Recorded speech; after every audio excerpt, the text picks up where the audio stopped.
welcome to another episode of Two Strike Noise, your uncle's third cousin's next door neighbor's removed favorite baseball history podcast. My name is Jeff. I'm one half of the show. Joining me, as always, from the Mackie Sasser Studios in the Pacific Northwest, it's Mark A. Johnston. Mark. How's Mackie doing? I thought that was Saki Master, but I had it written down wrong. I'm dyslexic as well, so I had it written down that way, but I read it as Mackie Sasser. Well, so maybe someday there will be a dyslexia for a cure. So anyway, how you doing, man? I'm doing okay.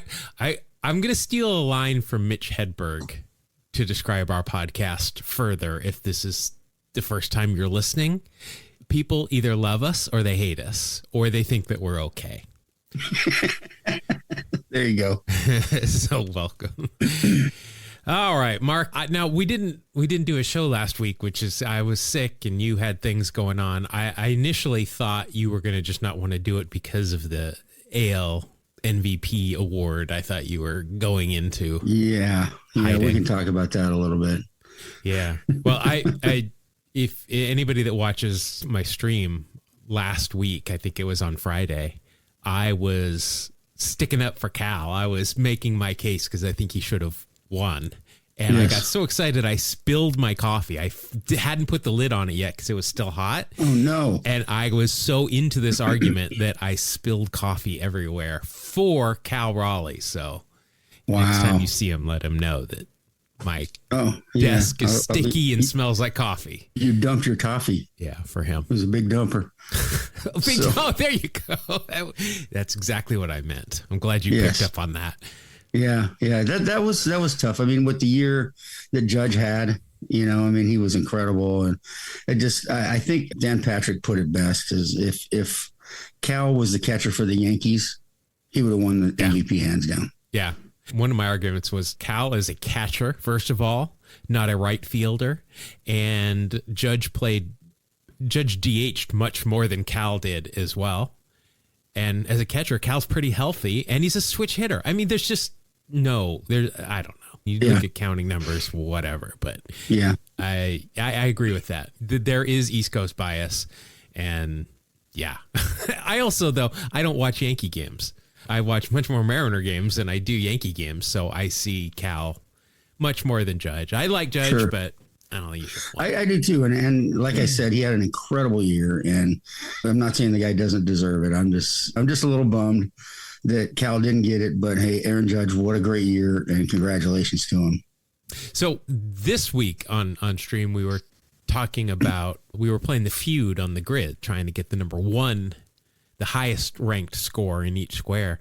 And it was the categories matched up to be played for only one team and the A's. And so I went with Nick Kurtz because I figured he's on everybody's mind. Yeah. And it was easily number one. But I also made the statement that I think Nick Kurtz and Cal Raleigh are going to suffer from the same fate as they're never going to be able to live up to the seasons that they just had. Yeah, this may happen. That may be true because, just career years. Yeah, they both had such incredible years.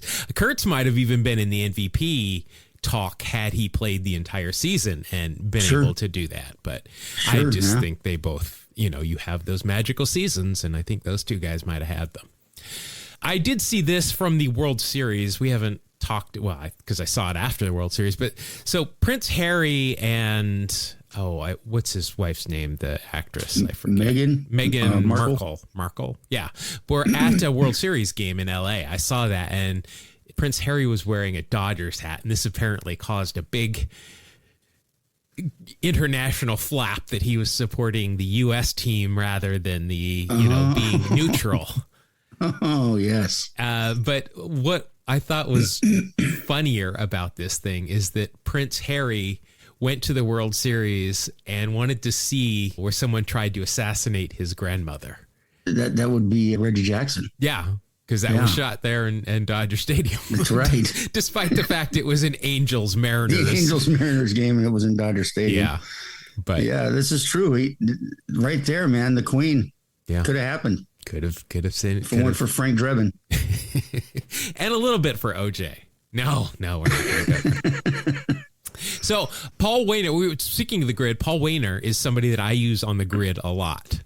I don't know why. I just like Paul Wainer, Big Poison, and his brother, Little Poison, Lloyd Wainer, Hall of Famers. I think they both are. I know Paul is. I think they both are. So I never really looked up to see how big was Big Poison, right? I'm thinking he's, first of all, it's a pretty badass nickname, Big Poison. Oh, yeah.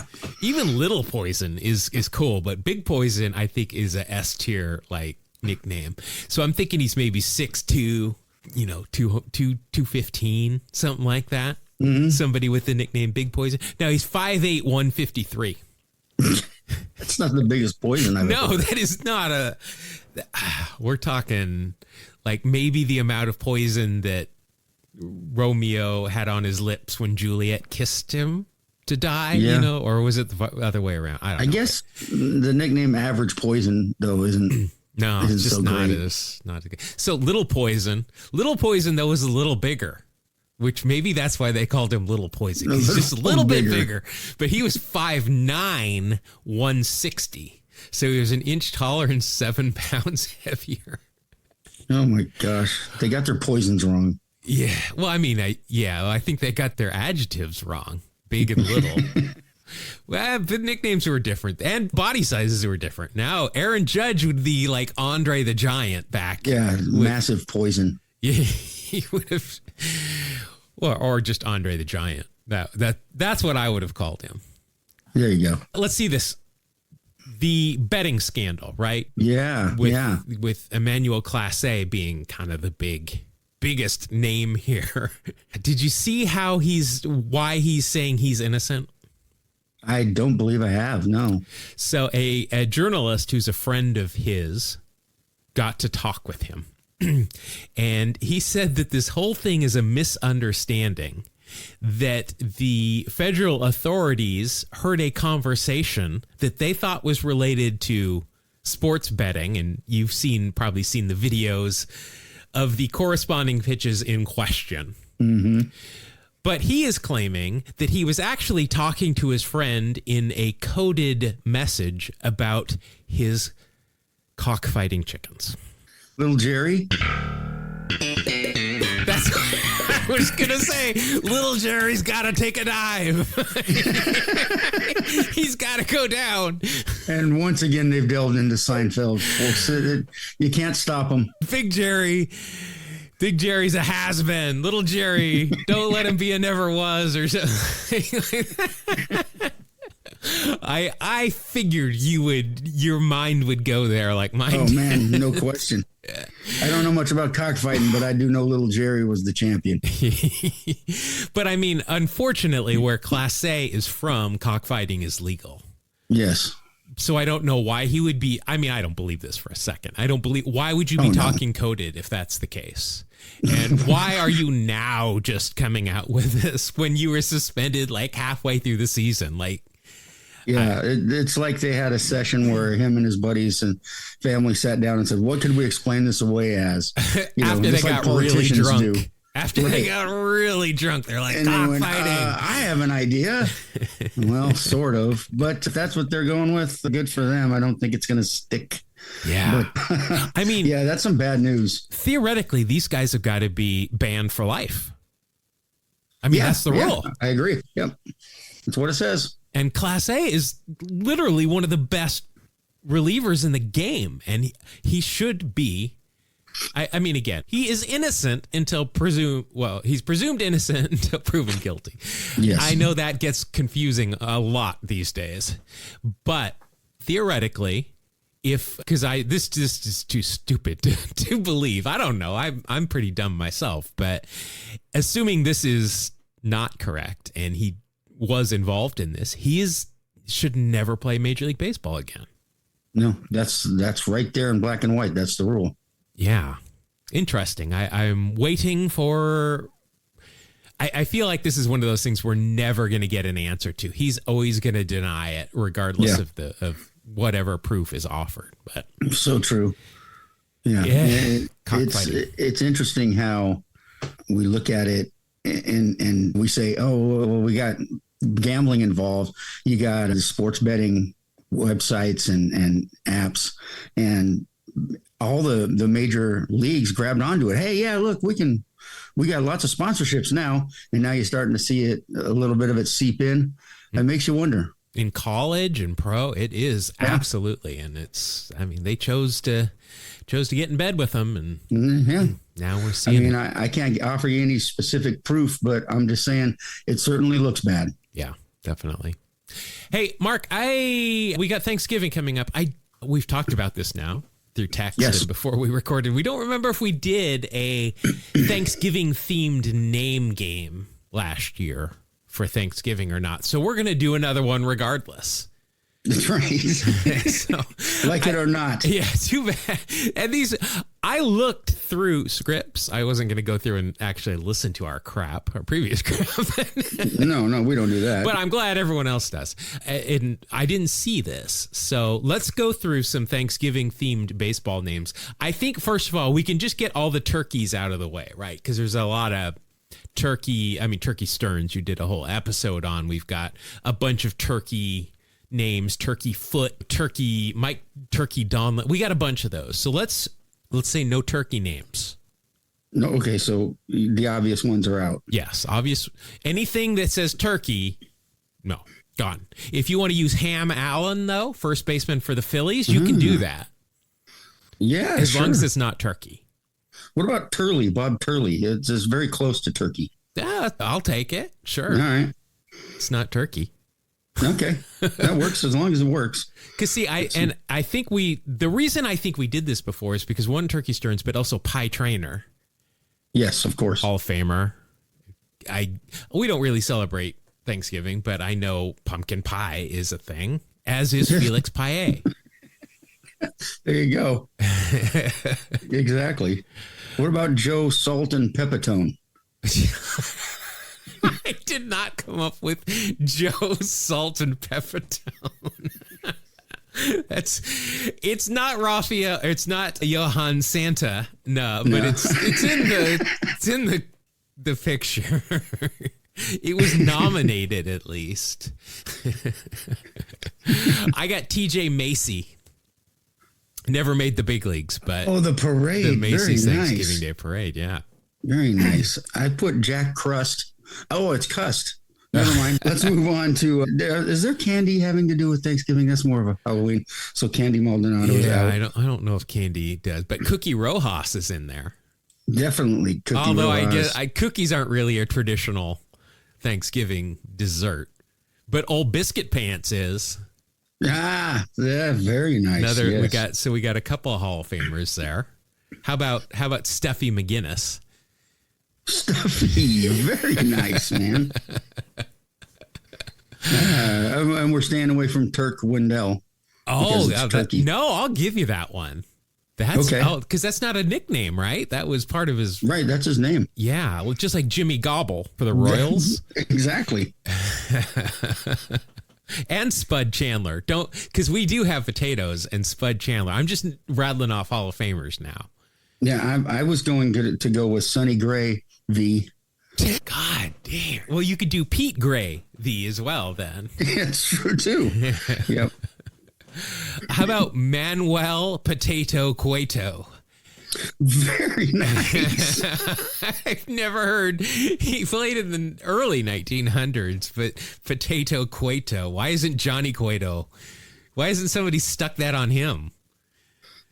Seriously, Potato Cueto. I like it a lot. How about Willie Brown for Brown Gravy? I don't know what brown gravy is. Okay, then not that. Billy Bean Casserole.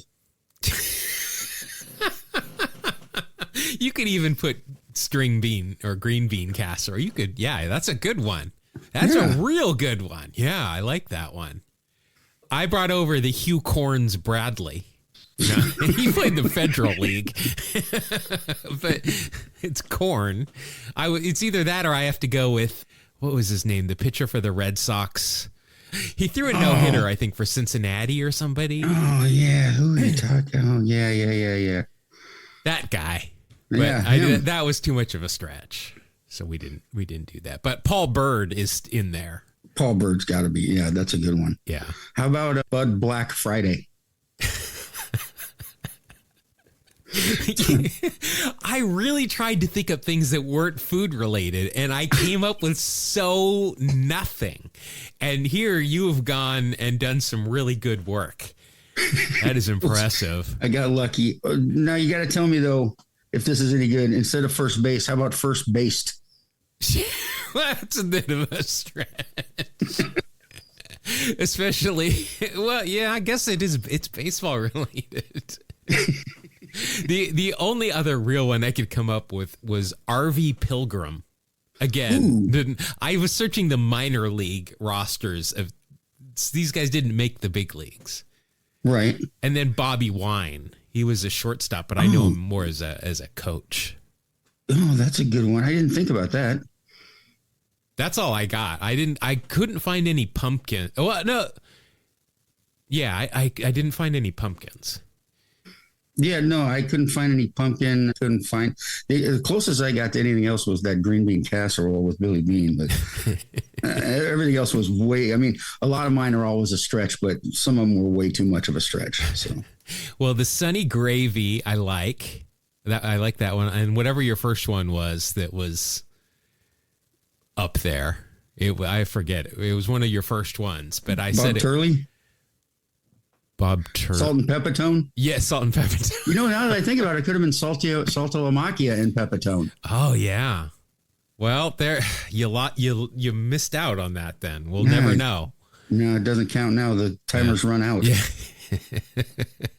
All right. So I'm not sure, again, if that is a repeat Thanksgiving name game or not, but whether or not we got some new ones in there, if it was a repeat, I can guarantee you. So let's let the grounds crew come out and do their things, because it is time to play ball. And doing the honors this week is Marcus. Is your full name Marcus or just Mark? No, it's just Mark. My parents couldn't afford the last two letters. Oh, okay. Well, here is Marcus A. Johnston, regardless. Yeah, hey, I thought it might be a good idea to talk about a guy named Baldomero Mel Almada. We'll just go by Mel. Okay. Born in a small agricultural community in the Mexican state of Sonora. Youngest of many children, just like a lot of our stories start off with. There was 400 children in the family, and one of them ended up being a great baseball player. 400? Well, you know, I'm exaggerating a little bit. All right. Yeah. Very well-respected family with deep roots in the region. When Mel was a child, the Mexican Revolution happened and brought some craziness, and for stability, his family moved up north to Los Angeles. Grew up in Southern California in the 1920s, and what do you know? He was a great athlete, and that's why we're talking about it. He excelled in baseball and track. His favorite thing, though, was to play sandlot ball with his brother Lou Almada, who would go on to become a star outfielder in the PCL. The two brothers pushed each other constantly, refining their swings and sharpening their instincts. While Lou was older and more established in baseball circles, scouts quickly noticed the younger Mel as well. By the early 30s, Almada's speed, disciplined approach at the plate, and outfield defense had caught the attention of the Boston Red Sox. He played in the minors and made his major league debut September 8th, 1933, stepping onto the field as the very first Mexican-born player in Major League Baseball history. He did understand the significance of the moment. He was representing not just himself, but an entire community of Mexican and Latino athletes who had never before seen one of their own on baseball's biggest stage. So pretty exciting. Pretty much there's your history point right there, but we're going to talk about him a little bit more. He grew into a reliable everyday outfielder, not a slugger. He was a quick slash and hit, one of those contact kind of guys, quick, good defense, known for line drives into the gaps, very patient hitter, didn't strike out much, and liked to work the count deep. So our kind of player is what he was. His speed made him a very dangerous runner, efficient routes he ran, strong reads in the outfield, and his instincts would just make tough plays look routine. One of those guys, you know what I'm talking about. In 1937, he had an incredible year. His best offensive season, hitting .312 with a .401 on-base percentage. That same year, he was traded to the Washington Senators, where he continued to perform as a reliable everyday outfielder. He never reached stardom in the American League, but he was widely respected as a capable, steady player who did the fundamentals well. In 1938, Almada joined the St. Louis Browns. It was there that he had one of his most famous games of his career. This is a little bit of baseball trivia that comes up every once in a while. He went 4 for 5 in the Browns finale. What made the performance remarkable was that it caused the league-wide batting average for the entire major leagues to rise. A small but delightful statistical quirk that has lived on in baseball trivia. So his 4 hits there actually bumped up the major league average a little bit just from him in his one final game of the season. He played his final season in 1939 with the Brooklyn Dodgers, still only in his mid-20s, but injuries and the physical grind of the game began to take a toll. After 7 seasons in the majors, he stepped away from MLB with a career .284 batting average, a .362 on-base percentage, and a reputation as a dependable defender and contact hitter. He returned to Mexico, had a second career as a manager, instructor, and ambassador for the sport.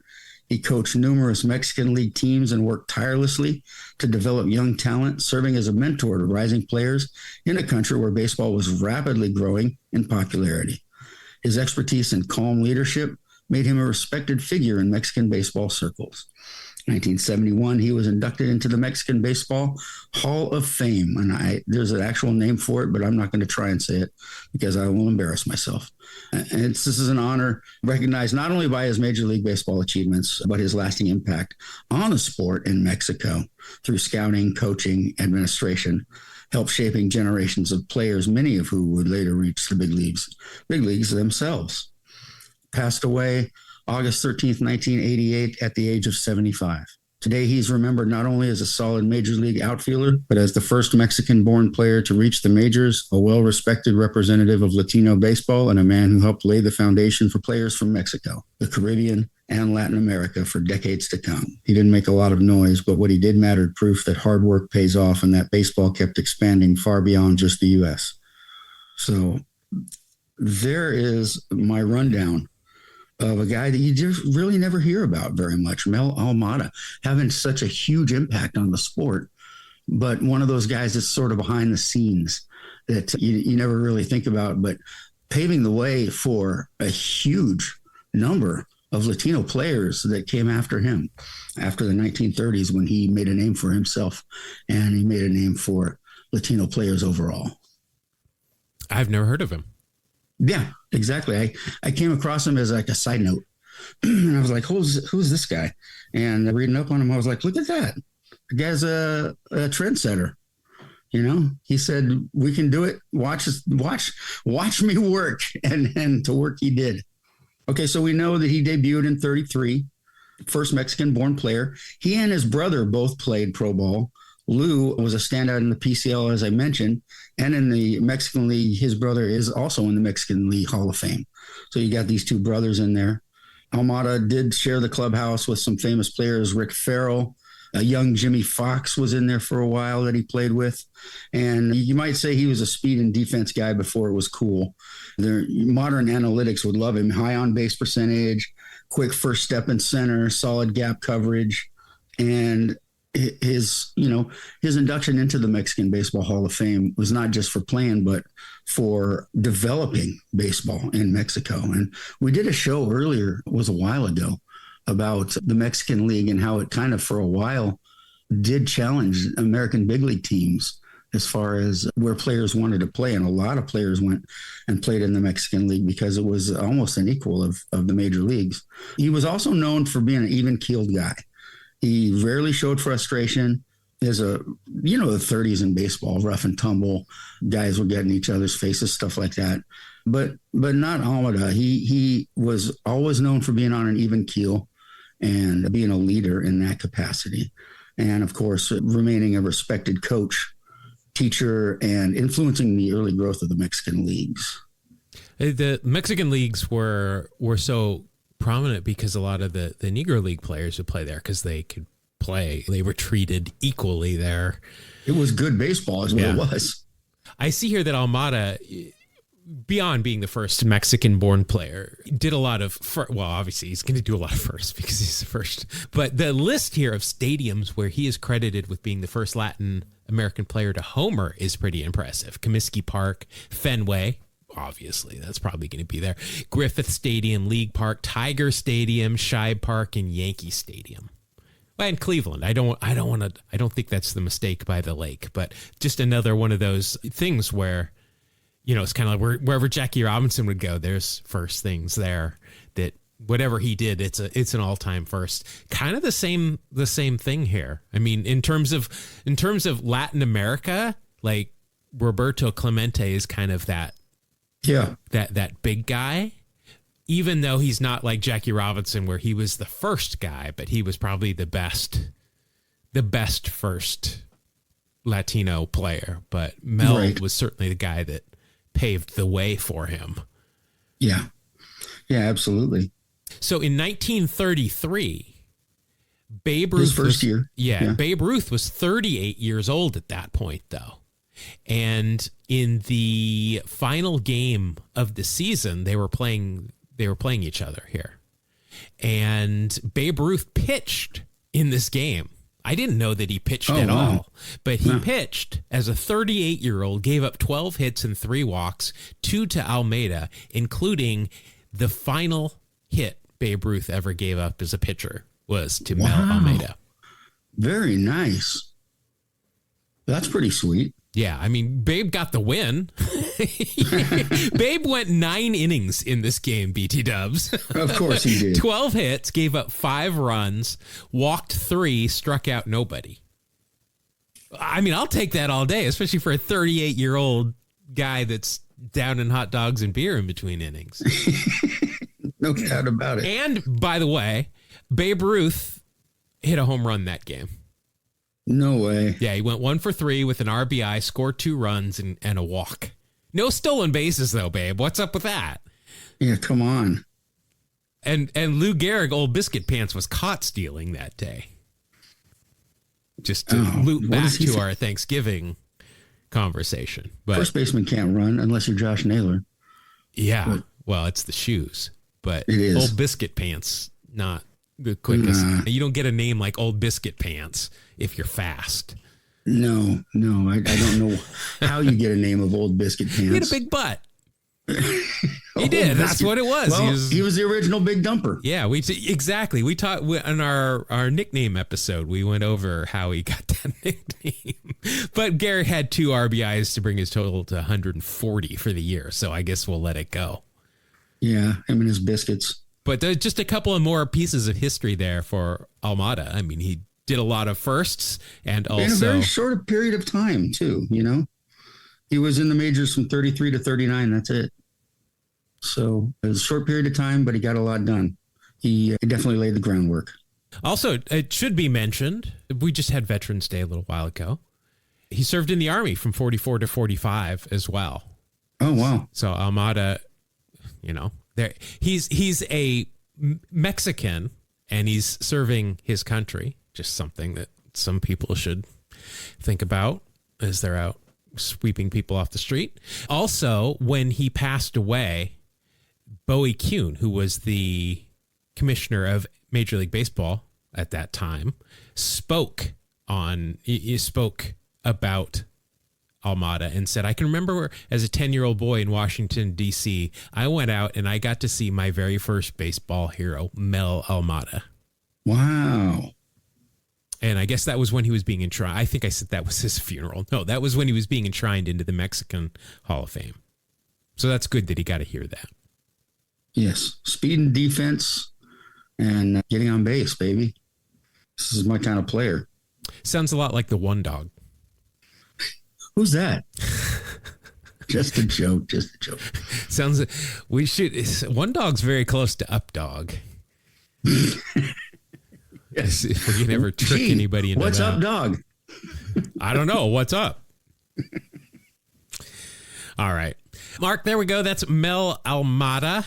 Thank you very much. First Hispanic to do a lot of things in baseball. So there we go. Mark, let's go to the final part of the show, shall we? That is the part where we will play a theme song, and then I believe Vin Scully is still telling us how the game is played. And then we'll come back and we'll figure out what we're doing. So it is time for the final segment of the show. It's time for Wax Pack Heroes. Gotta pull the Wax Pack Hero. Stars in his eyes. Hero. On the podcast tonight. Hello again, friends. It's time for another installment of Wax Pack's Heroes. Before we can start, though, let's go over the rules. Mark and Jeff are going to play an old-fashioned game of war, except this is more like baseball reference war. They'll each get one card and will score the baseball reference war of the year of the card. But wait, they can add or subtract points depending on certain aspects of the card and the player's season. Any 80s baseball aesthetics the card displays will earn an extra 1/10 of a point. Or if they don't like something, like 2-in-1 stirrups, they can subtract a 1/10 of a point as well. Also, if the player won any awards that season, they get a 1/2 a point for each. If the player led the league in any categories, they'll get a 1/10 of a point for each positive category, but minus 1/2 a point for each negative one. If there's a Hall of Famer anywhere on the card, that's a whole extra point. If the player had a Costacos Brothers poster made of them, they get a 1/2 a point for that. If Ricky Henderson or Nolan Ryan get pulled, the round is over.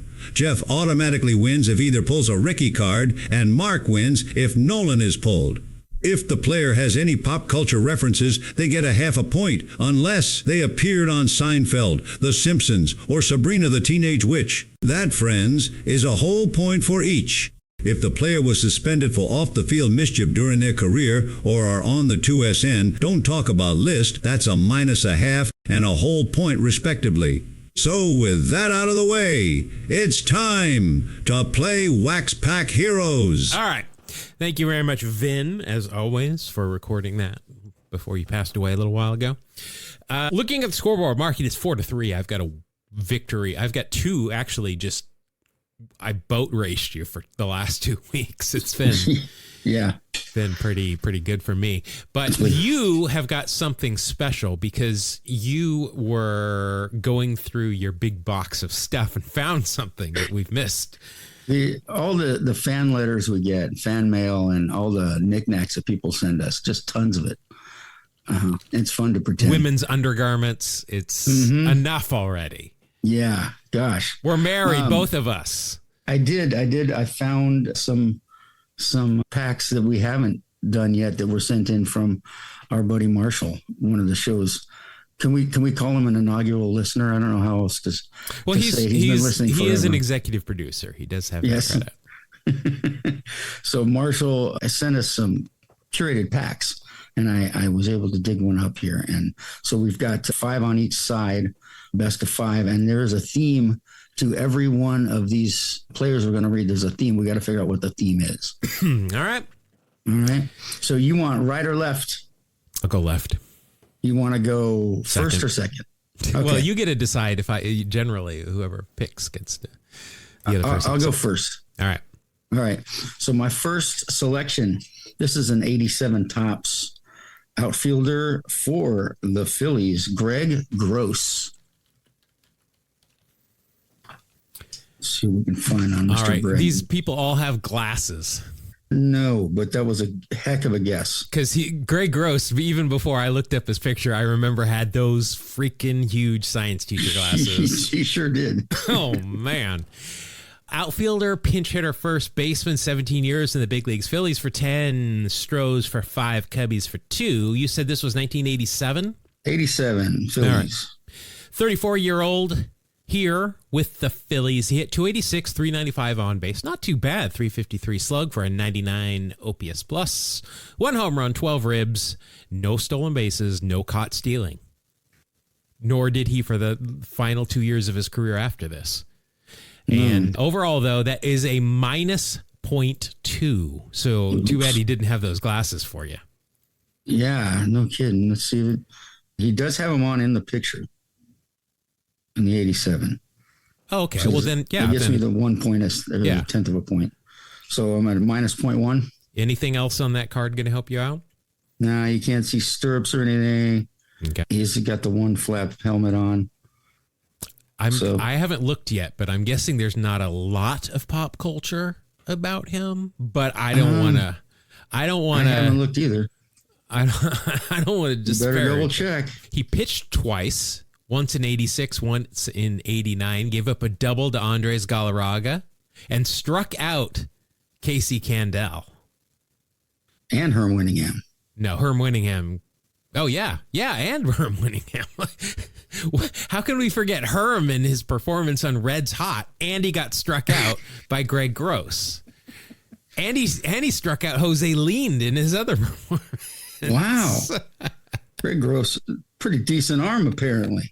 Yeah, I don't see anything here other than his golf tournament. Nothing that's going to help you out. So it's like a minus 0.1 for me. Yeah.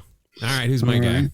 All right, you have got a rated rookie card from Donruss 91, Brian Barnes of the Montreal Expos. All right, well, their first and last names have the same letters. I think you got it. All right, I win. What do I Greg win? Gross, Brian Barnes, and looking ahead, I believe you have figured out the theme. I am not the smartest man in this office for no reason. That's right. And who else is in the office? A couple of dogs? No, they're actually outside the office. They're right at they're guarding it so nobody comes in. So, yeah. What year are we looking for Brian Burns? You said 91? 91. Barnes, I'm sorry. Let's see. Overall, 5 years in the big leagues, 4 with the Spos, and then Cleveland and the Dodgers for bits and pieces. 91 with Montreal. He went 5-8. He was a starter the entire year, 4.22 ERA, 160 innings pitched, only gave up 135 hits, struck out 117 for an 87 ERA plus, and a .4 WAR. Anything on that card going to help me out? Let's see. No, it's a close-up. Just a smile. Looks like a happy to be here. A smile from Brian Barnes. But no, it'll give you enough to win that round. Yeah. His Wikipedia page is exactly 3 sentences long. I'm sorry, 4. Exactly 4 sentences long. So nothing there that's going to help me out. But nor will it hurt me. So, all right, 1-0 me. All right. Second spot. This gives me from the St. Louis Cardinals, Chris Carpenter. Which one? Yeah. This is not cool, Marshall. You know we've got a Chris Carpenter problem. There's 76 Chris Carpenters that have played in Major League Baseball. Which one are we talking here? This is a 1990 tops. All right. Well, one played from 97 to 2012 and the other from 2011 to 22. That can't be right. I know there's too many of them. This is Chris C-R-I-S. Oh, okay. Maybe that'll. Chris Carpenter. There we go. That's what always gets us, right? He doesn't know how to spell his name. That's right. All right. This Chris, it's not Chris. It's Chris Carpenter. Okay. 8 years in the big leagues. Cards for 5, Rangers for 2, and then the Fish and the Brewers. You said 1990? Yes, 90. Well, it's better than your last card. He only appeared in 4 games, 4.5 ERA, no record, 8 innings pitched, 5 hits, 6 strikeouts, an 89 ERA plus, and a WAR of exactly 0. Okay, I'll take 0 at this point. First round draft pick by the Cards in 1987, 14th overall, and was eventually traded from the Fish to the Rangers for Rob Nen. Ah. All right. I remember Rob Nen. I do too. Yeah, okay, so there we go. I got a nice 0. Looking at the card. Oh, no, I hate to admit it, but we got fake stirrups. I like when that hurts you because I freaking hate fake stirrups. I don't like it when it hurts me, but no. Yeah. He was, get this, he was a punter for the University of Georgia football team. Huh. Ranks 4th for longest career average. Wow. 44.1. But cool. That's not going to help your score. And Chris Carpenter, of course, CC, another first and last name to start with. And here's your card. I bet you're never going to guess. Steve Searcy, Detroit. I was hoping for Steve Sachs. Well, your time has not come yet. Okay. Steve Searcy, this is a 1990 Topps. Looks like a left-handed pitcher. Yeah, I remember Steve. Yeah, up and down for the Tigers for a while, and then he established more of an established pitcher. Yeah, 5 years. 5 years in the big leagues, 4 for the Tigers, 2 for the Phillies. So parts of a season. 1990 for Detroit, he went 2-7 with a 4.66 ERA, 75 and a third innings, 76 hits, 66 strikeouts, and an 86 ERA plus for a positive .1. Is anything on the card going to help me? Hopefully not hurt me. He's got real stirrups. There we go. See, that's what happens. That's what happens when you wear real stirrups. Was traded for Stan Javier at one point in his career as well. Stan, who his last at bat was with the Seattle Mariners, and on his last at bat, I turned around to the DJ and said, "How come we never played Stan in the place where you live?" And he went, "Boy, that's really good. Way to come up with his very last at bat of his career."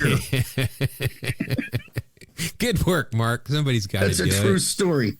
That's terrible. I was like, yeah, that was good timing. But was that another double name and double yes, GG? It was right, correct. I figured something that clever had to come from somebody like him. Yeah. Well, nothing on his Wikipedia page is going to hurt me. So yeah.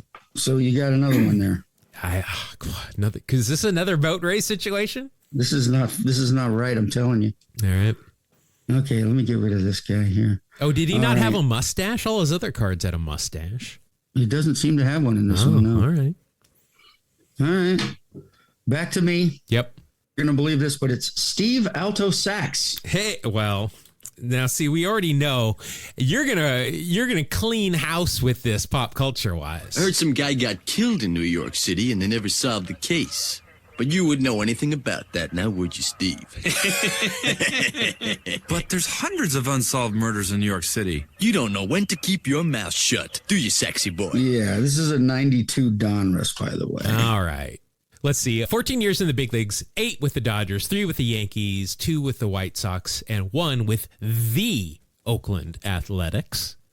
You said 91? It's a 92. The card's a 92. 92. All right. Well, that year he was actually with the White Sox, his first year in the South Side. It is the South Side, right? That is the yes, the White you're Sox. correct. I don't want to hear from the 88 Tops podcast. Don't want to hear it.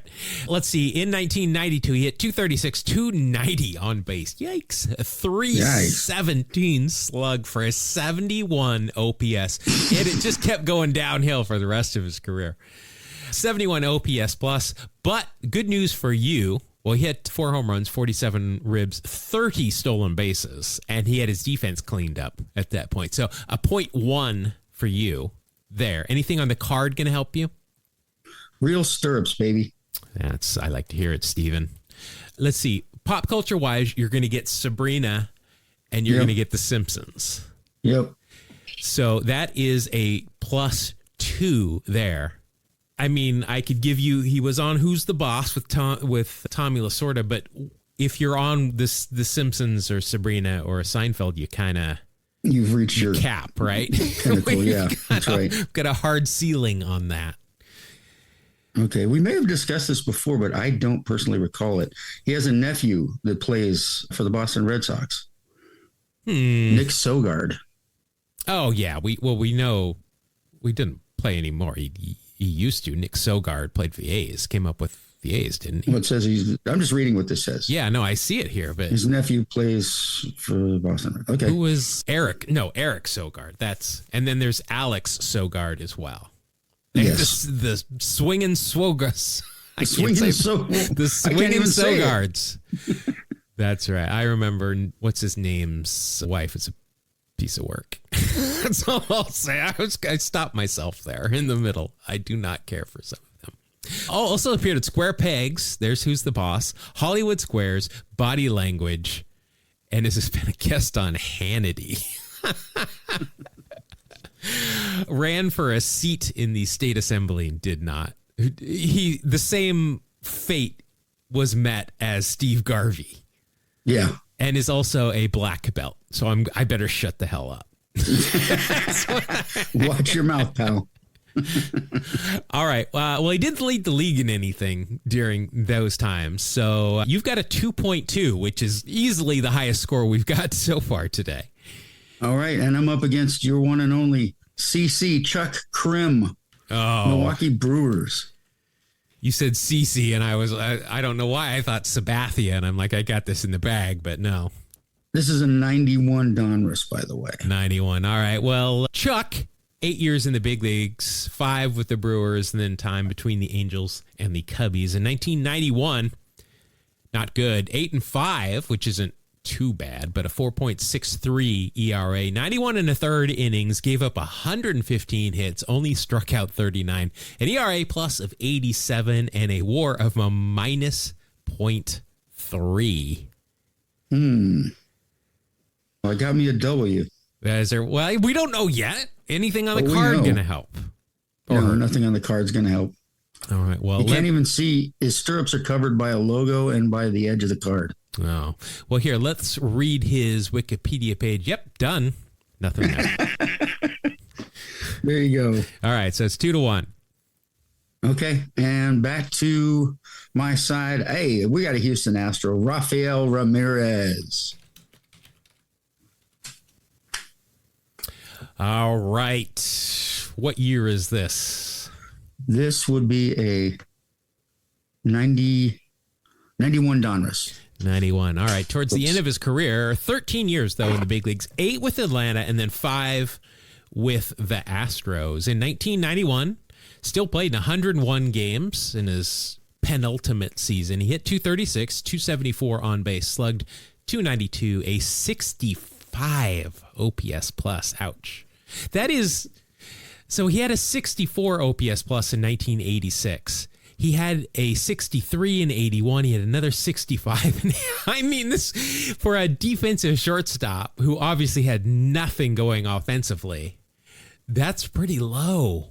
Yeah, that's not good. Oh, never mind. That's OPS plus. That's exactly what he should be. His WAR is around. Oh, he's got a 3.5 in 1982. So I'm sorry. I got WAR and OPS plus mixed up somehow. 1 home run, 20 RBI, 3 stolen bases, but a minus 1.1 WAR. Ouch. Anything on that card going to help you? Real stirrups. All right. Well, I like that. That'll just take you to a minus 0.1. No, he's only got the 1 year flip. Nope, nothing else. Nope. Let's see. His page is about as long as Chuck Krim's. San Pedro de Macorís. You know what? I think we should give him. That's a 1/10 of a point. I like that. That's a good one. Yeah. San Pedro de Macorís. If you manage to get off the island without walking, that's right. San Pedro de Macorís, you get a.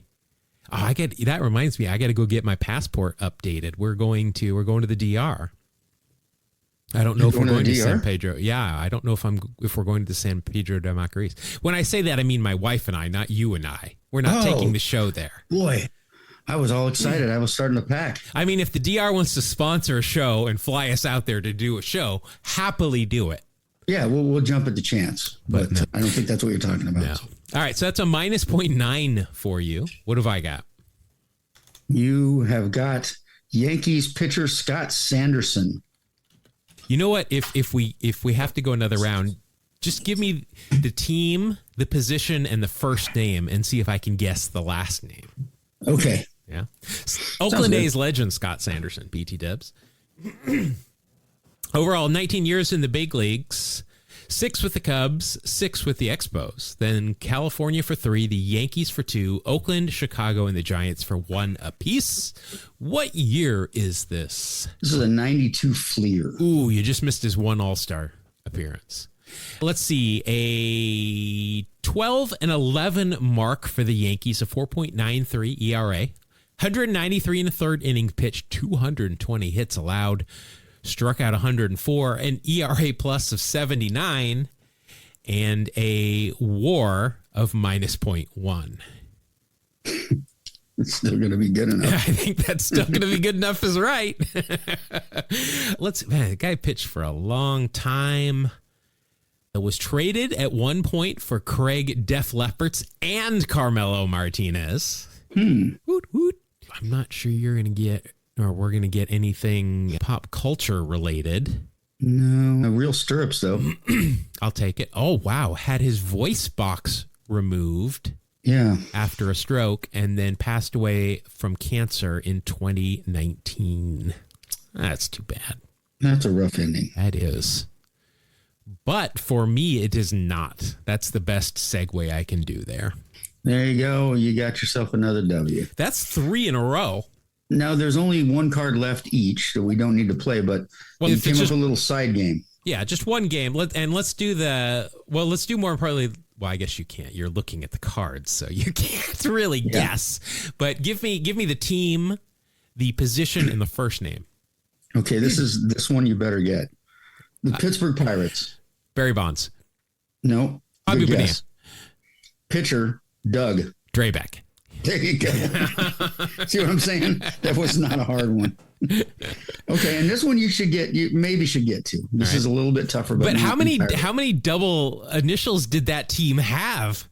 Right? Maybe they only signed people with double initials. And all right, I'm looking at the 91 roster. Other double. Oh, so we got Barry Bonds, we got Bobby Bonilla, we have got watch that be it. Besides Draybeck, Doug Draybeck, and Rick Reed. There we go. And Rosario Rodriguez. Like I said, a million double initial names. Jack Zridnik was the scouting director for that team. Oh, Jack Z. Former Mariner GM. All right, the next one. All right, last card. This is a 92 upper deck of an Angels. This would be the California Angels, I believe. Third baseman. What's his first? Well, hold on a minute here. I'll give you his first name. 90. You said 93, 92 Angels, and they've got a double initial. Why isn't this a grid category? Really? This is seriously. He's not really known as an Angel career-wise. Yeah, all right, give me his first name. Gary.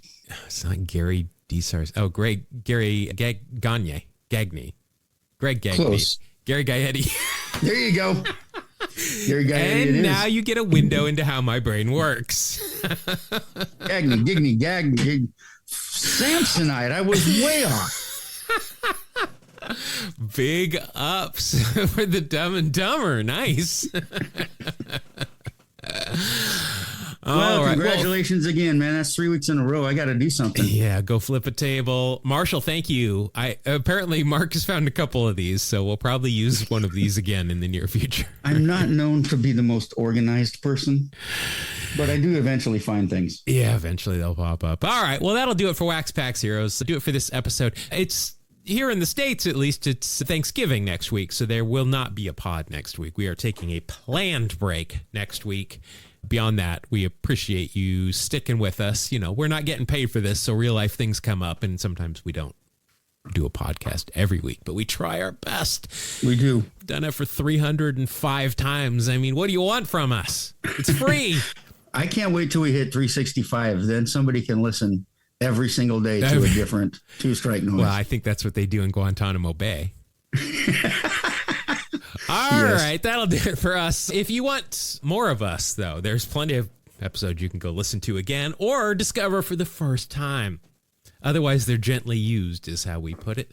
But if you want to get a hold of us, you can do that through many different ways that are all listed in the show notes, or do a search on your search engine of choice for Two Strike Noise, TWO Strike Noise. Also note that I do stream thrisely each week on YouTube and Twitch in the show notes. It will be a little bit different next week because of Thanksgiving. I'll probably only do 2 streams, and who knows, probably just Monday and Tuesday maybe or Monday and Wednesday. Not sure. But check all that out, and you can also get a hold of us with anything that you want to get a hold of us about, as long as it benefits us. If you want something from us, I'll just say that. An email address, Mark. Yeah, you can write to us at Two Strike Noise. Make sure you spell that out, TWO, strike noise @gmail.com. So if you just want to tease us or ask us a question, that is by all means, do it. But if you want something from us, require us to do something, I mean, come on. That's aimed at one person probably that probably isn't even listening, but I'll just say that. But that's it. Everybody have a happy, safe holiday if you're celebrating. Otherwise, we will see you on the next episode of Two Strike Noise. Thank you. God bless you. Have a great day.